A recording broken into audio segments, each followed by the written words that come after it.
Ah, nous sommes contents de te recevoir à nouveau. On ne se quitte plus, Sylvain, monsieur On Sylvain se quitte Ferreira de plus. Veille. Bonjour à tous. Bon, j'espère que j'ai l'impression que tu es bon pied, bon oeil pour cette heure, somme toute, fort matinale. Oui, il faut. J'ai des enfants qui m'aident à être matinal contre mon gré. À l'insu de ton plein gré. Bien. C'est ça.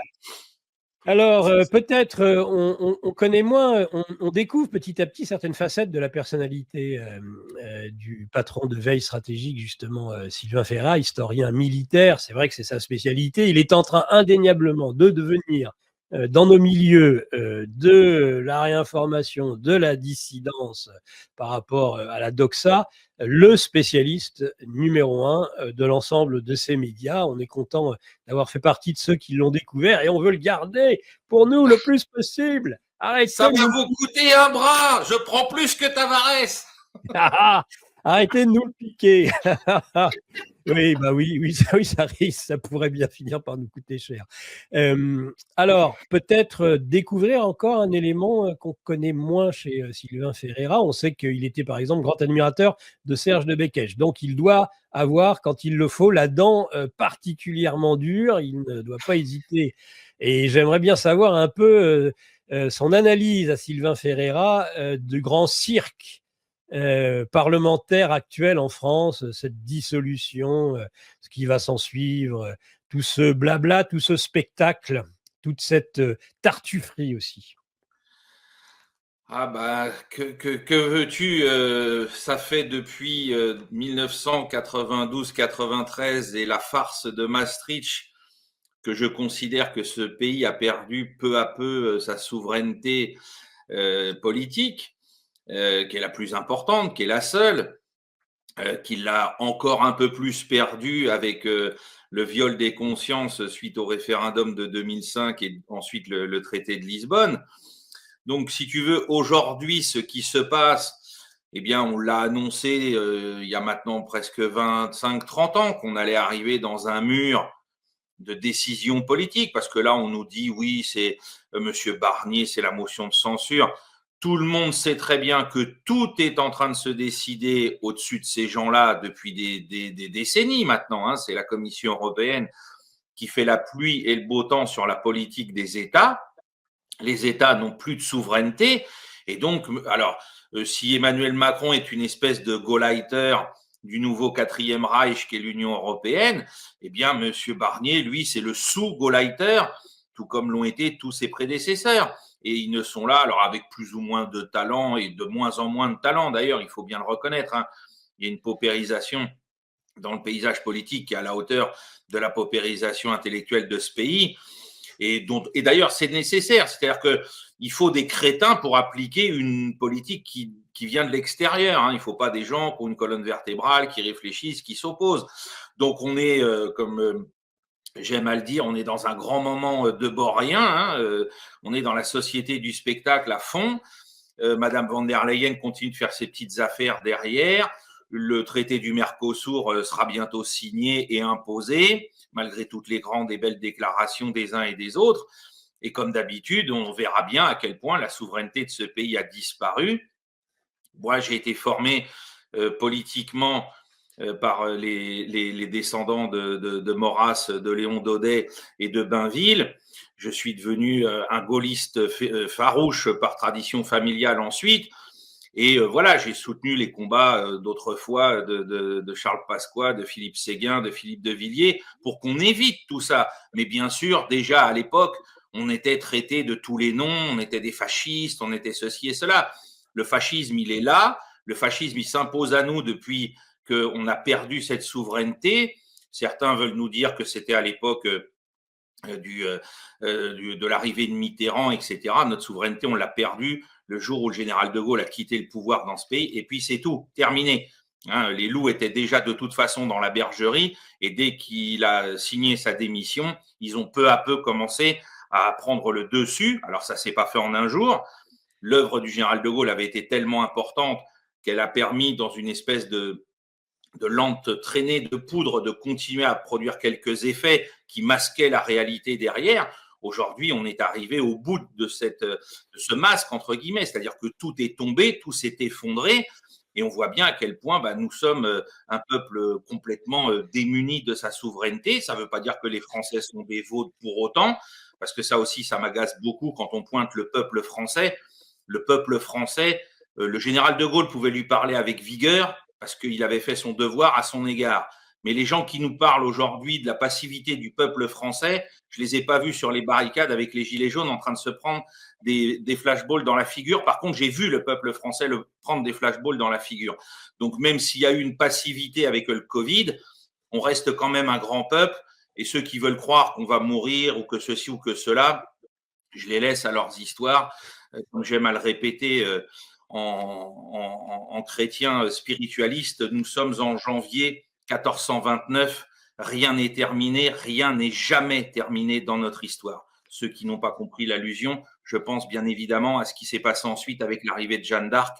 Donc voilà, le spectacle auquel on assiste aujourd'hui, ça ressemble en démultiplié à ce qui se passait en France en 1429, l'absence de souveraineté, des gens indignes qui se partageaient les lambeaux du pouvoir, et puis tout le monde qui nous annonçait notre mort. Eh bien non, non, la France ne peut pas mourir comme ça, et le peuple français non plus. Donc là, voilà, on s'agite. Du coup, on ne voit pas ce qui se passe ailleurs. À commencer d'ailleurs par ce qui se passe en Europe même. Je ne vais même pas commencer à parler de l'international. Mais quand on voit ce qui se passe avec les négociations du Mercosur dans notre dos, et le fait que Mme von der Leyen va encore nous prendre pour des idiots, parce qu'on se laisse prendre pour des idiots, eh bien, voilà, on regarde ce petit spectacle épouvantable avec des gens, mais qui sont pitoyables, pitoyables. On rappelait l'autre jour, suite à l'espèce de petite altercation qu'il y a eu en fin de séance la nuit, les précédents. Je rappelle que la dernière fois qu'on se bagarrait dans l'Assemblée nationale, au sens où on se portait des coups, l'un des récipiendaires des coups, c'était Léon Daudet. C'était des gens qui avaient une colonne vertébrale. Ce n'est pas les guignols qu'on voit aujourd'hui. Donc voilà, tout ça, c'est lamentable. On voit bien que là, ce que dénonçait le général de Gaulle, l'intérêt des partis est à son paroxysme. On voit bien tous ces petites personnes qui s'agitent pour garder leur petit pouvoir, se donner de l'importance. Enfin voilà, ils sont pathétiques parce que quand il s'agit de prendre des décisions politiques courageuses contre l'Union européenne, il n'y a personne. Tout le monde se déballonne de la gauche à la droite. Je veux dire, aujourd'hui, les masques sont tombés pour Madame Le Pen et puis pour ces anciens dissidents zémouriens. Ces gens-là ne veulent pas servir la patrie, ces gens-là ne veulent pas servir l'intérêt national. Ils servent leurs petits intérêts partisans à eux et les petits postes qu'il y a encore à partager pour chacun d'entre eux. Voilà, certains s'étonnaient en disant il n'y a pas eu de Le Pen à la française. Non, c'est pas Marine Le Pen qui va jouer le rôle de Trump avec la politique qu'elle a décidé de mener, qui est complètement insipide, qui n'a plus de relief et qui ne propose finalement aucune alternance, sinon celle de dire je veux le pouvoir à la place des autres et puis terminer. Et c'est dommage qu'il y ait malheureusement plein de Français qui se laissent prendre dans ce piège-là, qui n'est ni plus ni moins que le même piège à l'envers que tendait le Parti communiste autrefois aux ouvriers et aux travailleurs de ce pays.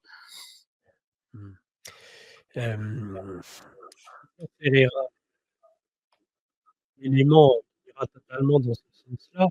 On apprend hier que Stéphane Séjourné, ancien éminent ministre des Affaires étrangères, qui n'était jamais tombé aussi bas, je crois, concernant justement le Quai d'Orsay, eh bien, était député, avait conservé ses fonctions de député de la nation. Eh bien, il a démissionné hier pour occuper pleinement le poste de vice-président exécutif de la Commission européenne, prospérité, stratégie industrielle. Voilà.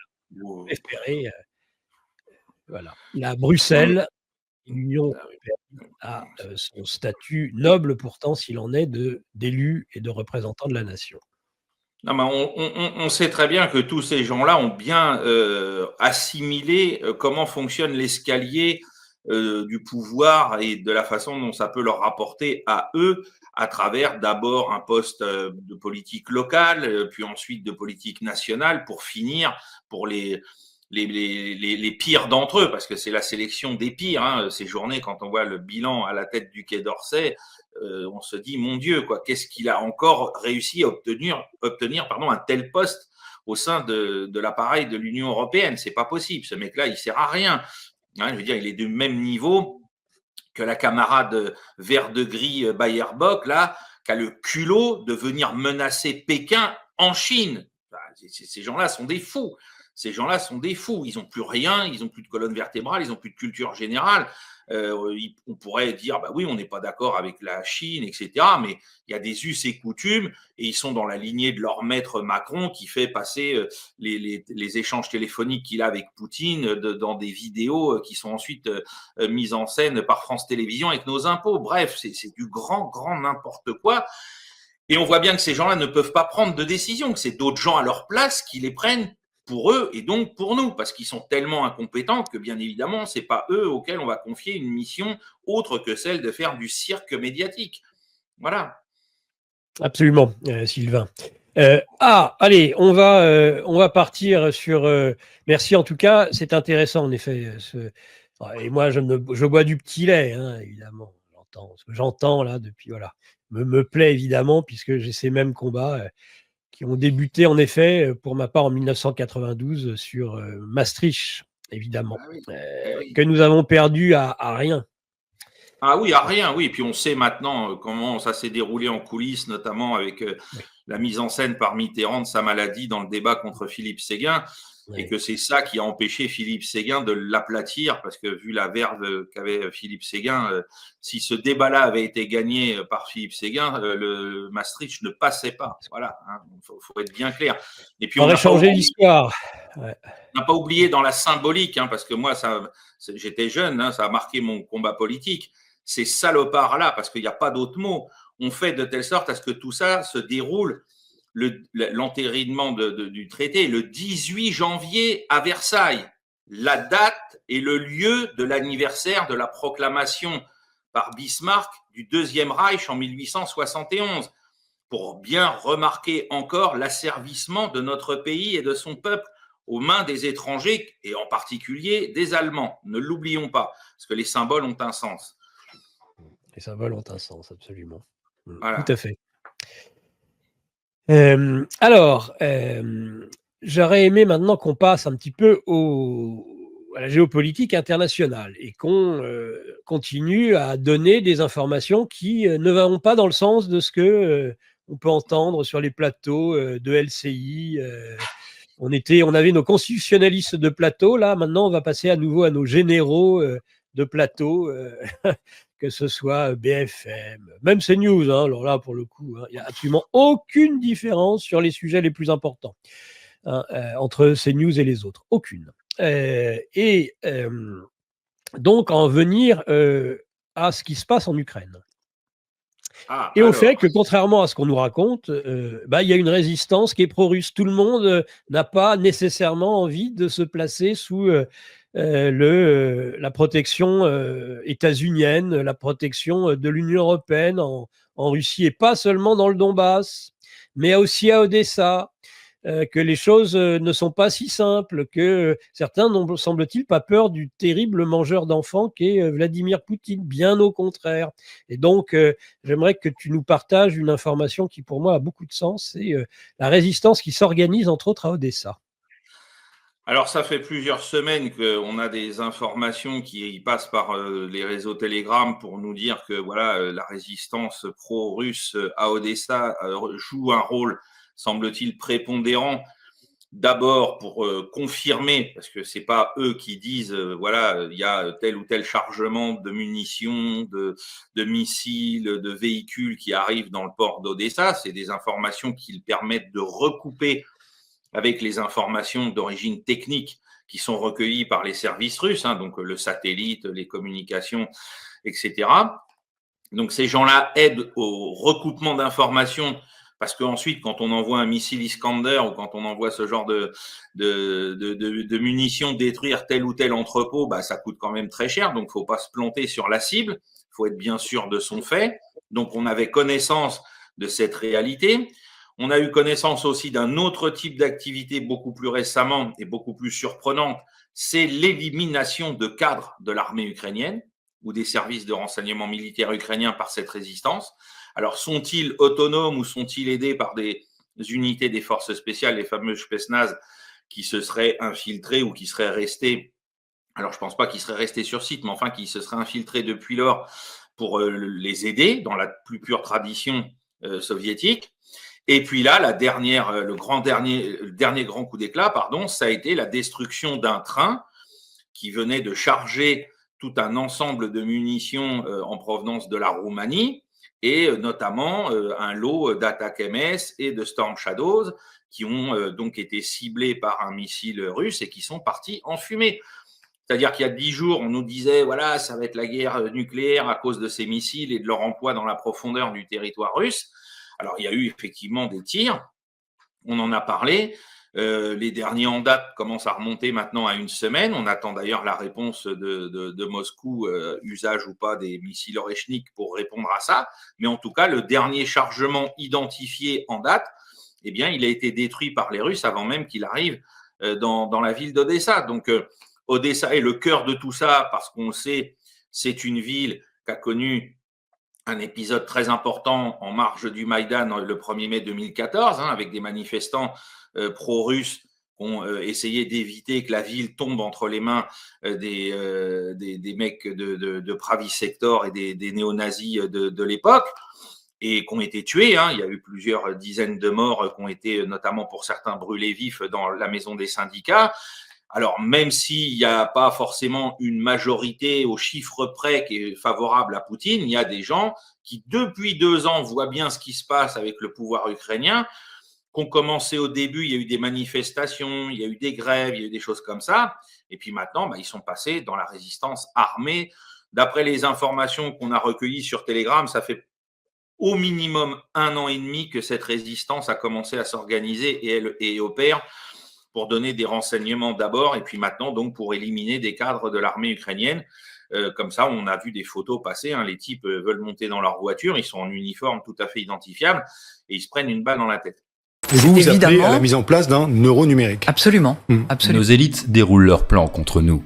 Mais nous aussi on a des plans contre eux. Déjà au travers de nos émissions avec une revue de presse économique pour faire le point avec vous, puis dans notre revue mensuelle avec des analyses financières et des solutions de décentralisation, et surtout dans notre stratégie anti-CBDC. Plus de 3 heures de contenu exclusif et gratuit pour apprendre concrètement à préserver votre épargne. Au programme, protection anti-crise, anti-banque, anti-État et bien d'autres solutions. Le temps joue contre nous, mais on peut se défendre.